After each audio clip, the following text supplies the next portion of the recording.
सभी को नमस्कार। आज हम देश की आज़ादी और ये फ्रीडम फाइटर फ्रीडम फाइटर जो हमारे रहे हैं उनके बारे में विठल जी का एक छोटा सा सुबह प्रश्न था कि हमारे सुभाष चंद्र बोस के साथ में अंतिम समय में क्या हुआ, उनका हेलीकॉप्टर में किस प्रकार से, हवाई जहाज में किस प्रकार से एक्सीडेंट हुआ, क्या वो जिंदा है या अब वो उनकी क्या स्थिति है। जिनको पता नहीं ना वीडियो देखना। हाँ, तो विठल जी का यह प्रश्न था, तो मैं इसकी शुरू से मैं बताना चाहता हूँ भारत के स्वतंत्रता संग्राम का इतिहास उन युवा वीरों के अद्भुत बलिदानों से उज्जवल है जिन्होंने अपने सपने, अपने भविष्य और अपने प्राण तक देश की आजादी के लिए समर्पित कर दिए। अब है ना, उनके भी वो जो क्रेश हुए थे ना प्लान, वो अभी तक उनकी बॉडी मिली नहीं है अभी तक। हाँ, बहुत लोग ढूंढ रहे हैं, उनको मिली ही नहीं है। तो ऐसे युवा भगत सिंह हमारे रहे हैं, राम प्रसाद बिस्मिल रहे हैं, चंद्रशेखर आजाद रहे हैं, ऐसे अनगिनत सैकड़ों जिनका नाम कहीं पे किताबों में भी दर्ज नहीं है। कुछ चंद वकीलों के नाम है जिन्होंने ये आजादी दिलाई है और वो आजादी में उनका नाम है। रानी बाई भी मर गई ना, महारानी लक्ष्मीबाई 1857 की क्रांति, उससे ठीक 100 साल पहले ना वो उन्होंने अपने प्राण त्याग दिए थे। अच्छा, वो अपने लिए देश के लिए लड़े थे। हाँ, लड़े थे। और सुभाष वो भी तो लड़े थे। वो भी लड़े थे, अंग्रेजों के खिलाफ उन्होंने लड़ाई लड़ी।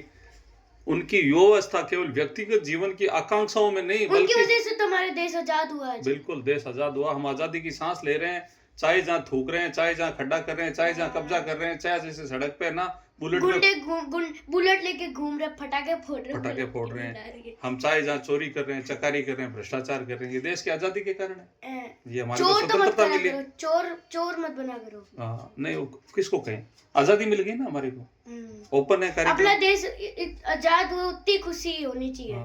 तो उनकी युवावस्था, खड्डे करो, अगर अपना देश आजाद, सड़क तोड़ रहे हैं, नाली तोड़ रहे हैं, अस्पताल में गंदगी कर रहे हैं, पीक थूक रहे हैं, सड़क पे ना बदमाशी कर रहे हैं, लूट खसोड़, चोरी चकारी, लुच्चा लफंगा, ठगी, बदमाशी का निजाम, आजादी मिल गई। तो साहब, उनकी युवावस्था केवल व्यक्तिगत जीवन की आकांक्षाओं में नहीं बल्कि राष्ट्र की मुक्ति के महान उद्देश्य से समर्पित की गई है। भारत के सबसे प्रेरणादायी क्रांतिकारियों में एक थे भगत सिंह। 23 वर्ष के गांधी जी भी मर गए। गांधी जी की भी डेथ हो गई थी, देश के लिए शहीद हुए गांधी जी। क्रांतिकारियों में से एक थे भगत सिंह। एक और जोगिंदर कौन सा था? भगत सिंह थे, वो भी तो थे। चंद्रशेखर आजाद थे, वो भी नहीं। राम प्रसाद बिस्मिल थे, बटुकेश्वर दत्त थे। और एक वो भी तो थे, जोगी वाला क्या था? जोगी कौन थे? जोगी कुछ नहीं थे। वो यार, हमें बुक में तो है। योगी जी तो अभी सत्ता में यूपी के मुख्यमंत्री है। मात्र 23 वर्ष की आयु में उन्होंने प्राणों की है ना भगत सिंह ने आहुति दे दी और स्वतंत्रता संग्राम में नई दिशा दी। ब्रिटिश अत्याचारों से अत्यंत आहत है, विशेषकर सबसे लड़ाई करी थी अंग्रेजों से। उन्होंने अपने विचार रखे कि देश के लिए हमें सबको इस यज्ञ में अपने प्राणों की आहुति देनी है। में कुछ पूरे जी जान चाहिए। जी जान तो उन्होंने जान दे दी ना देश के लिए। उनको फांसी पे चढ़ा दिया अंग्रेजों ने। और तो मरे कैसे? विशेषकर जलियांवाला बाग मास्केर की घटना से मन की क्रांति को ज्वाला प्रज्वलित की। 1929 में उन्होंने अपने साथी, तो मरे कैसे यार? उनको है ना अंग्रेजों ने ना गोली मार दी। किनको? चंद्रशेखर आजाद, भगत सिंह, ये सब बहुत सारे ना इसको। ये अंग्रेज एकदम घटिया बदमाश नंबर के डाकू हुए। सत्ता में जो बैठता है ना वो अंग्रेज ही होता है।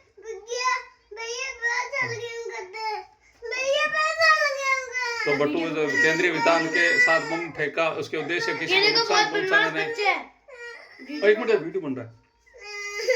केंद्रीय विधान की सभा में बम फेंका,